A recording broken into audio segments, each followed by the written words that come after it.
پیچھا چھڑانے میں اس دھچکے نے میری کافی مدد کی جو کشتی کو لگا تھا۔ غالباً کوئی بڑی مچھلی غیر ارادی طور پر کشتی سے ٹکرا گئی۔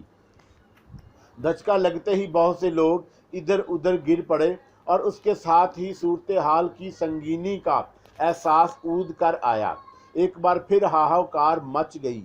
کوئی رو رہا تھا، کوئی گڑ گڑا رہا تھا اور کوئی پاگلوں کی طرح اس جہاز کو گالیاں دے رہا تھا جس کی تباہی کے باعث وہ ایک غیر یقینی مستقبل سے دو چار ہو گئے۔ میری توجہ اب بھی انکا ہی کی طرف تھی۔ میں اسے بڑا مطمئن دیکھ رہا تھا۔ چند لمحے پہلے وہ پریشانی کی حالت میں میرے سر پر کھڑی ہو گئی، لیکن اب میں اسے لیٹا ہوا دیکھ رہا تھا۔ سنگیتا اب بھی میرے قریب موجود تھی۔ اس وقت میری شدید ترین خواہش تھی کہ اس کے تاثرات سے آگاہی حاصل کر لوں، لیکن اندھیرا اس کے چہرے کی پناہ گاہ بنا ہوا تھا۔ اچانک اس کی دھیمی سی ہنسی میری سماعت سے ٹکرائی۔ عجیب سی ہنسی تھی۔ ایسے معلوم ہوا جیسے ہنسی کی اس آواز کے جال میں زہر کے قطرات الجھے ہوئے ہوں۔ کیوں سہراب جی، وہ بولی، یہ غالباً تمہاری زندگی کی سب سے زیادہ حیرت ناک مشاہدہ تھا۔ یقیناً میری آواز بھرائی ہوئی تھی۔ تم کچھ بھی سمجھ نہیں سکے۔ انکا نے خود کو آسمانی بجلی کی حفاظت میں دے دیا ہے۔ یہ ننھا سا فتنہ ہے بہت چلاک۔ سنگیتا کے انداز گفتگو سے مجھے پتا چلا کہ وہ مجھ سے کچھ زیادہ برگشتہ نہیں ہے۔ جب وہ انکا کے بارے میں جان چکی تو اسے یہ بھی معلوم ہو گیا کہ میں نے اسے بے وقوف بنانے کی جو کوشش کی تھی اس کا محرم انکا کا وجود تھا۔ لیکن سہراب، سنگیتا کہتی رہی، اس ننھی سی جان نے مجھ سے چھیڑ خانی کر کے اچھا نہیں کیا۔ وقت گزرنے کے ساتھ ساتھ جیسے جیسے اس کی طاقت میں اضافہ ہو رہا ہے ویسے ویسے یہ کچھ مغرور ہوتی جا رہی ہے۔ کہیں ایسا نہ ہو کہ یہ غرور کسی دن اسے لے ڈوبے۔ کیا اسے نہیں معلوم کہ مجھے گنیش جی کی آشیرواد حاصل ہے؟ میں ان باتوں کے بارے میں کیا کہہ سکتا ہوں؟ میں دھیرے سے بولا۔ تم بہت کچھ کہہ سکتے ہو سہراب، انکا نے میرے کان میں سرگوشی کی۔ تم اس خوبصورت عورت سے کہو کہ وہ گنیش جی کے آشیرواد کا رعب نہ جمائے۔ تم اس سے یہ بھی کہو کہ ایک دو روز انکا سے تمہاری آغوش کی زیست بنا دے گی۔ لیکن میں سنگیتا کے سامنے انکا کی یہ بات نہیں دہرا سکا۔ میں اس کی اہم ہمت نہیں کر سکا۔ اس کے برخلاف میں نے سنگیتا سے ایک اور ہی سوال کر دیا۔ تم نے یہ بات کیسے جانی کہ مجھے اس کا علم گنیش جی سے ہوا ہے؟ سنگیتا میری بات کاٹتی ہوئی بولی، تمہیں یاد نہیں جب جہاز ڈوب رہا تھا تو میں تمہیں عرشے کی طرف روانہ کر کے واپس اپنے کیبن میں چلی گئی۔ وہیں میں نے عبادت کی اور گنیش جی سے رابطہ قائم کیا۔ ان سے باتیں کرتے ہوئے تمہارا تذکرہ کچھ اس طرح آیا کہ گنیش جی انکا کے وجود کا اظہار کر بیٹھے۔ پھر میں نے خود کو کرید کر سوالات کیے اور گنیش جی نے مجھے سب کچھ بتا دیا۔ اگر میں چاہتی تو گنیش جی کی پوتر سونڈ مجھے اور ڈوبتے ہوئے جہاز سے اٹھا کر کسی بھی جگہ پہنچا دیتی، لیکن میں نے ان سے بس اتنا ہی کہا کہ وہ مجھے لائف بوٹ میں پہنچا دیں۔ گویا اب بھی یہ ممکن ہے کہ گنیش جی کی مقدس سونڈ تمہیں اس بوٹ سے اٹھا کر کسی محفوظ جگہ پہنچا دے۔ میں تمہارے اس سوال کے جواب میں خاموش رہنا پسند کروں گی۔ کیوں؟ میں حیرت سے بولا۔ میں الجھی ہوئی نظروں سے سنگیتا کی طرف دیکھنے لگا اور اسی وقت مجھے اپنے کانوں میں انکا کی حقارت آمیز ہنسی سنائی دی۔ یہ اپنی کمزوری کو تم سے چھپانا چاہتی ہے سہراب، انکا بولی۔ اب یہ ممکن نہیں ہے کہ گنیش جی کی سونڈ یہاں سے اسے لے جا سکے۔ یہ اس صورت میں ہو سکتا ہے کہ یہ برہنہ ہو کر گنیش جی کی عبادت کرے، لیکن کیا یہاں اتنے لوگوں میں برہنہ ہو سکتی ہے؟ میں پرخیال انداز میں سر ہلانے لگا۔ انکا کی یہ بات جی کو لگی تھی۔ میں سمجھ گیا کہ سنگیتا اپنے اس کمزور پہلو کو چھپانا چاہتی تھی، لیکن اس کو راز میں رکھنے کے لیے وہ جھوٹ بولنے پر آمادہ نہیں ہوئی۔ وہ میرے سوال کا جواب اثبات میں بھی دے سکتی تھی، لیکن اس کی بجائے اس نے خاموش رہنا مناسب سمجھا۔ میری اور اس کی گفتگو کے دوران میں کشتی کے کسی بھی مسافر کی توجہ